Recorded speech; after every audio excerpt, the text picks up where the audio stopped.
got some good straight grain on it. I'm going to come over and put my tacks in. Do you ping the tacks now or where? Actually, this anvil is I'm going to send the tacks all the way through. I drilled the first set. Obviously, I wouldn't know where to drill back here, but being that they're going through the second one and backed up on the anvil, I'm going to cinch them with the anvil, and they're going to come back, and you won't get them out. If you pull it out, it's going to be a huge hole.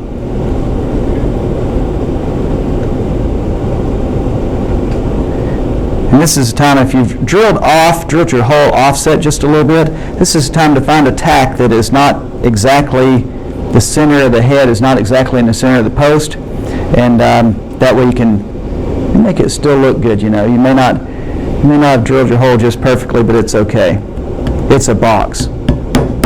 I say that a lot during the class, especially when I make mistakes. It's just a box. And you're what you look at. I mean, you're the craftsman, and you're looking really, really close into the detail.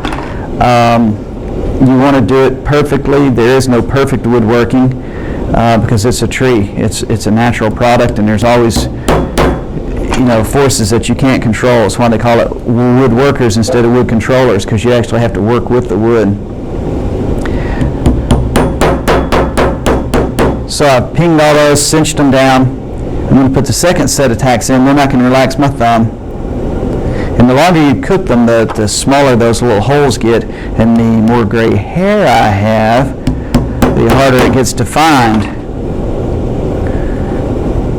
or the longer arms I need to find it. So do you use a timer when you put those in? Pardon me? Do you use a timer when you put them in? So you know how long they do? The bands, yeah, I usually cook them 15, 20 minutes. If they sink, they're done. And sometimes you can tell that, if you've got like this piece of wood here is going to misbehave a little bit, I think. And I'm going to make sure that one's really, really cooked well before I bend it. Probably have to bend that one maybe at the very end of class or something. But I'm going to cook it for at least, that one's going to be at least 20 minutes in real rocking hot water. Are the bands submerged in water, or is it the steam? They're submerged in water. And the water's boiling? It's boiling. As hot as I can, as hard a rolling boil as I can make it happen.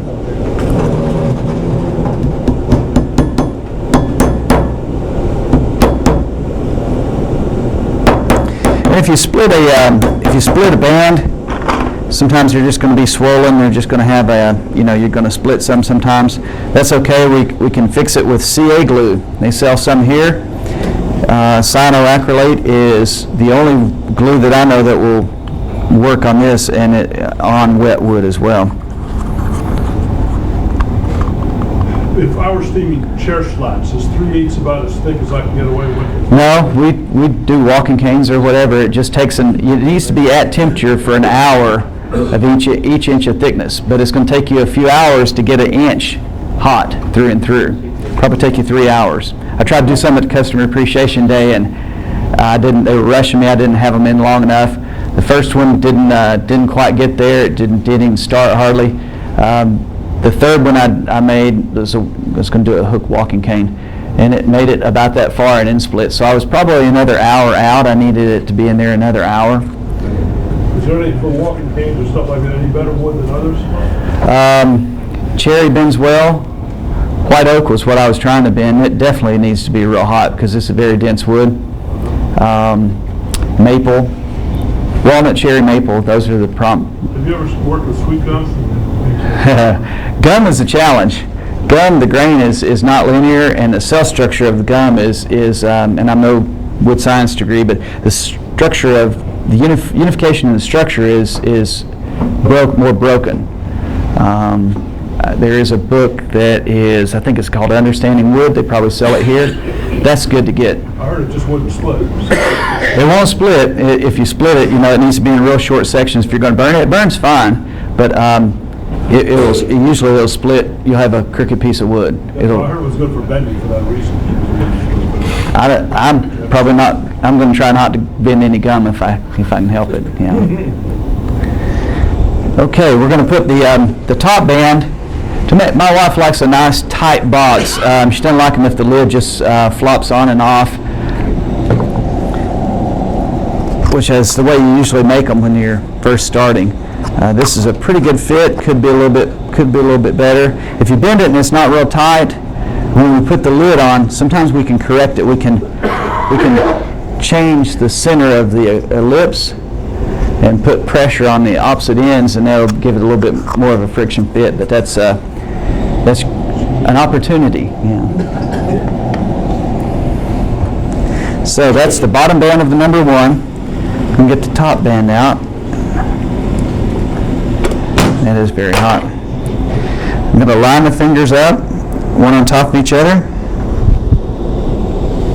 You can use that. This is a very valuable tool, the belly tool. They're expensive.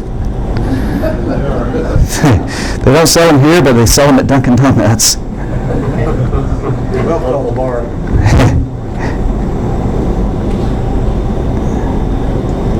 This is where we definitely want to make sure we get it lined up, and they need to be, when you put the band on, it needs to be even all the way around, or you'll gain circumference. And I like a nice tight wrap if I can get it. And when the wood's dark, when it's been in there a while, the top band is a little darker than the bottom. It's just been in there a few more minutes. I like to make a double mark. That way I know that, and even cut into the wood a little bit. That way I know that it's not a piece of, a little gum speck in the cherry, or a mark that, that it's actually a grain structure. It looks like a mark. So. And that's bent around the bottom band. Around the box, because there are no two going to be alike. When you get your circumference, they're going to grow or shrink from one to the other box. Even if you have 2 different cores, or use the same core on 2 different boxes, it's going to be different.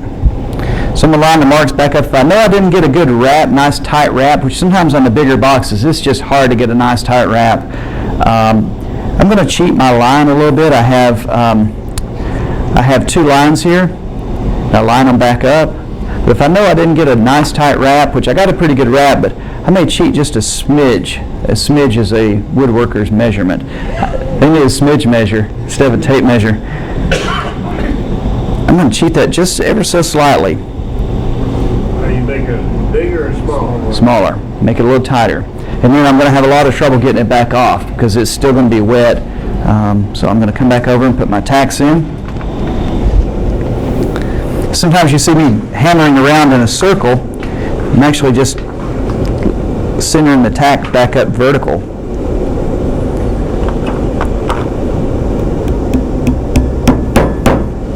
And the difference between the tack not being cinched down and you want it slightly below the surface, the difference between that and a broken band is just one hit.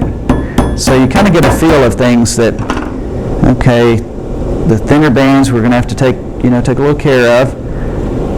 The heavier bands, even on the very tips, that's where you're going to split most of the time.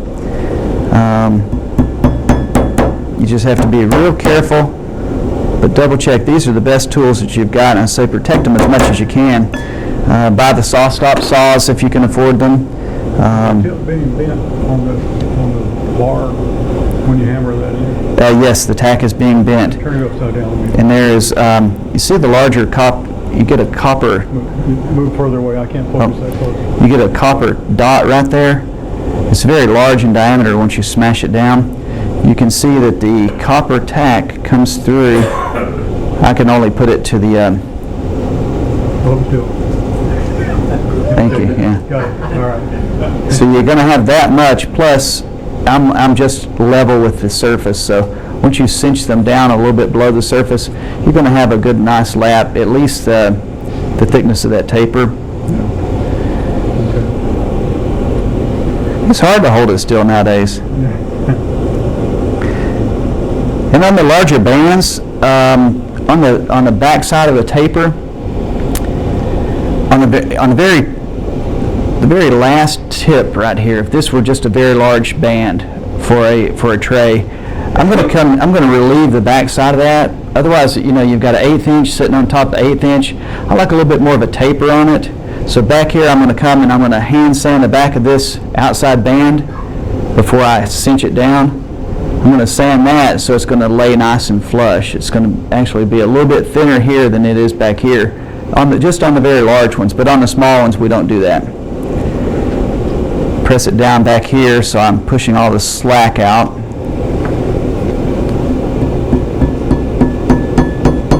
an 1/8 band, what size tack do you use? 1/8 is 2.5, I think. How does that translate? It's going to be probably a little more than a quarter. It's going to be, because you're doing two laps of an 1/8. It's going to be more like, it's probably going to be 3/8. I've got some up here. We'll bring them out after class. Well, you allow yourself about the width of the... It's got to be double the thickness of the band plus enough to cinch back over. And the larger the band, the more you're going to need to cinch back over. I'm sorry? How many tacks? There's 4 on the small ones. On the top there's 4, and on the bottom there is 4, 8, yeah, 4 in each. So to line this back up, we're going to have to put this back on here so it will dry on the form that we shaped it to. And this is where you want to make sure the tacks are lined up. Make sure they make sense. I didn't start it off that way. I'm going to fight it if I don't. And you start the inside where the fingers are. That's the inside of the band. You start that side because that's where your double lap is. If you start the back side and try to force this, you'll tear this off. So put this on the outside and make sure it lines up.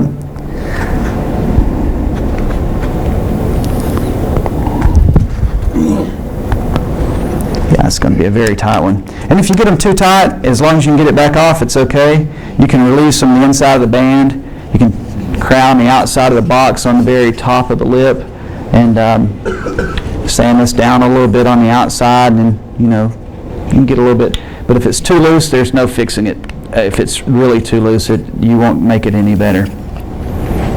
And when you put the shapers back in it, you need to make sure it makes sense, that the ellipses are equal. Otherwise, you'll have a canted box. It'll be like that.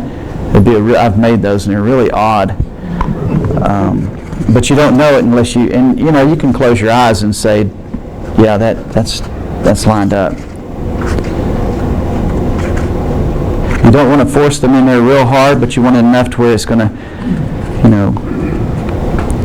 support the box on the inside, take out any inaccuracies that the wood may be fighting you. And you can pass that around. Don't take those back out if you would, though. Okay, that's making a box for the bands. Now we have one of these, like this. This is a set of bands. Start with the number 1. We'll finish at number 1. This is what that is a day. 4 hours later, if you're doing a class, while we have holes in here, we're going to allow air to flow through here, hopefully dried. In a class in 4 hours, the very first box that we start off with, that's the very first one that we're going to put a bottom and top in because it's had the longest time to dry. And you'll find as you're making them, you'll get quicker. So you'll kind of catch up to yourself. But we take a nice long lunch during the class. We come back 4 hours, 5 hours after you started, and put the bottom and top in it. To put a bottom and top in, I want to select a piece of wood that I like that's going to be attractive, and usually I'll put a cherry bottom in it. The bottom doesn't really matter. If you've got an ugly piece, a torn out piece, that's fine. It can go off to the side. You can put it to the inside. You can try to realign it. This one actually has some where these